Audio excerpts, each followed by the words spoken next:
Hi, and welcome to a brand new eShop video. This is episode 3 of the Cybersecurity Awareness playlist made in partnership with Roku. In this video, Jez discusses different types of phishing and shows us extremely convincing examples of phishing tactics that may be used against us in our everyday lives.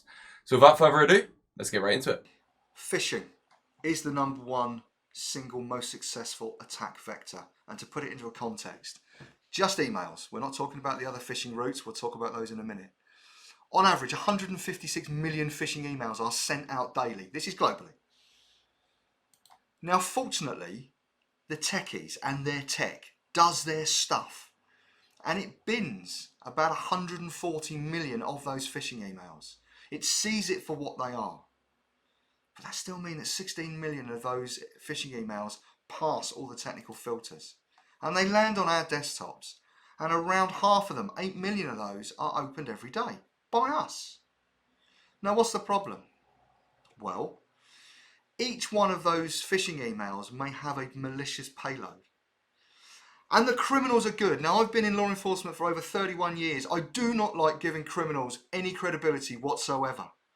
But they've improved, they've evolved, they have a business plan around this, they put resources in, they have expertise. And so the days of, you've won the Canadian lottery. Hang on a minute, I don't live in Canada, I've never entered it, but you want me to give you £10,000, so you give me 10 million. Yeah, that's all gone.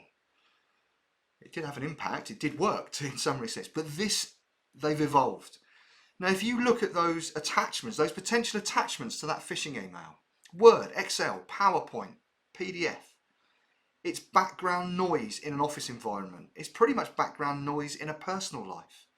We sling these kind of attachments around between us all daily. Criminals know that, so they load one of these with that malicious payload. You open that attachment and that sets off the cyber grenade. Now, either in a personal life, that now gives that cyber criminal access to your device without you knowing. And in the corporate world, you've got that. They've got access to your machine. And they've all now potentially got access to your network and are able to do other stuff, which could lead on to significant attacks, ransomware, losing the entire network. And we as users and our management as employers have to make sure that we are educated and empowered to understand this, recognize it, and deal with it. I mean, next to those, I've put an Office 365 log-on screen. Again, this is for management to drag IT out of the dusty cupboard and explain to all your staff, these are the platforms that we use, like 365. This is the only way you will ever log on to it whilst you're working in this organisation. If you are presented with any other way of logging onto it, then report it. Don't do it. It's likely to be a phishing attempt. Because if that comes through to you, let's say in the way of an email, it looks good, it looks right, because it is. You will put your credentials in there, you've now lost those credentials. Your username and password have now been given to the person that has sent that phishing email to you, and they can use that against you. And just to make phishing even more fun, you get it via text, you get it via voice. Text is referred to as smishing, SMS phishing, voice is vishing. Here's an example. Haven't picked on TSB for any reason. It could be anybody. It could be any of the banks. It could be anybody you deal with.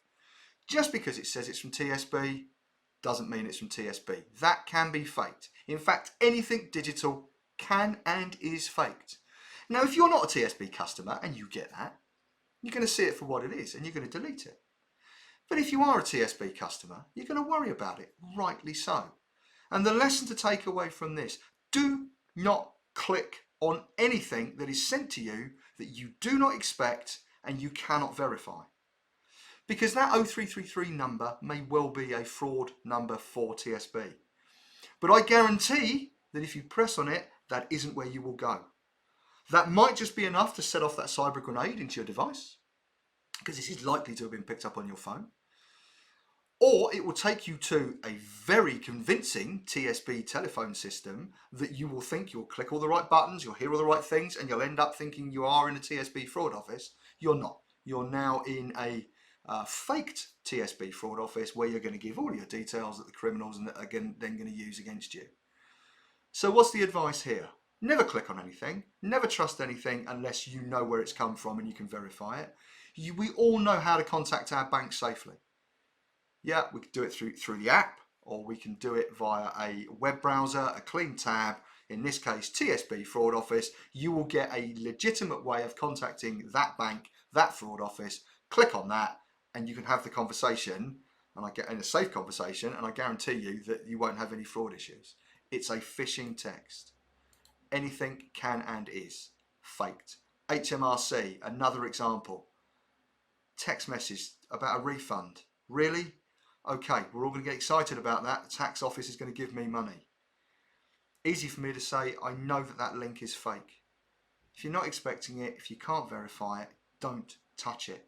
That will not take you to HMRC. It will either set off that cyber grenade, or it will take you to a very convincing HMRC log-on page where you will be encouraged to provide all of those details, which now the criminals have, you've lost. We know how to contact HMRC safely. Government Gateway, I know it's a bit of a pain, but now you are into your HMRC account safely, and funnily enough, you won't find there's a tax refund waiting there for you. But HMRC will be very interested in the text that you've received. This did social media a little while ago. Asda giving away £250. People were all over this. They wanted some of the money. They wanted to share it to all their friends. Now, some of you might have picked up on this. The only thing wrong with that website is the Cyrillic D. We're all very good at seeing what we want to see or what we think we should be seeing. That will not take you to the genuine Asda website. It will take you somewhere that you don't want to be. We know how to contact Asdas, don't we? Yeah, to see if they're giving away money. Funnily enough, they weren't. And finally, this is a free app off of your app store of choice. Kids love it. So do the cyber criminals, because I can be whoever I want to be. I can change my voice, I can change the sex of my voice. Most importantly, I can put any number I like in there, which is the number that will display on your phone. So if I know or guess that you are a Sky broadband customer, I can put in there Sky customer support, Sky technical support. It rings on your phone. It might be a number that you recognise. You're already at ease. And then, hi there, I'm from Sky. There seems to be a problem. What I need you to do is, and we're already launching into you being phished and somebody perhaps falling for it to a certain degree. It is that easy. These things are good. They are designed to catch us out. Here's an example of an email, HMRC again, and the messaging here. Think about the sender. Many of us look at our phones, we pick up emails on our phone. Because of the display size, you only see part of the email address. hmrc.gov.uk, well, that looks fine. I'm sure you're all aware that if you press and hold on the sender, the full email address is extrapolated. That's wonky. Okay, that isn't right.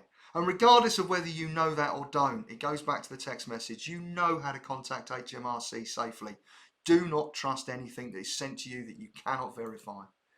Think of the relationship from any messaging.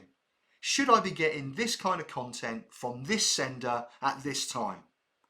If your spidey senses go up, follow them.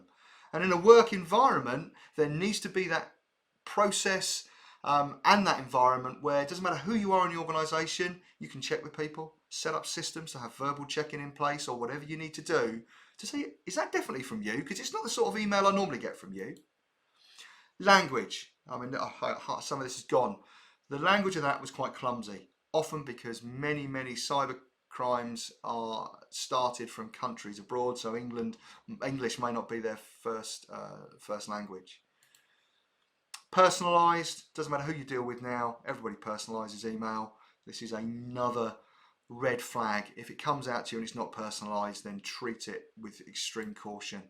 Attachments and links. It's a PDF. I know one of those. They're fine. We don't know what that is. You click on that, cyber grenade goes off, allowing criminals access to your device, or it takes you somewhere you really don't want to be. Be cynical. Take your time. Let's get away from this click, click, click culture that many of us have got. Phishing is becoming very sophisticated and we need to take extra caution when receiving new communications. In the next video, Jess talks about passwords and shows us a video clip off the streets of America where a reporter actually convinced people to tell their main password to the camera. They did this without actually needing a lot of convincing at all. The video following that is an example of when a cyber attack actually happened on a local government authority and the impact that had on them and the learnings that we could take from that. So make sure not to miss that video either by pressing the subscribe button down below. Thank you so much for watching and have a great day. Bye bye.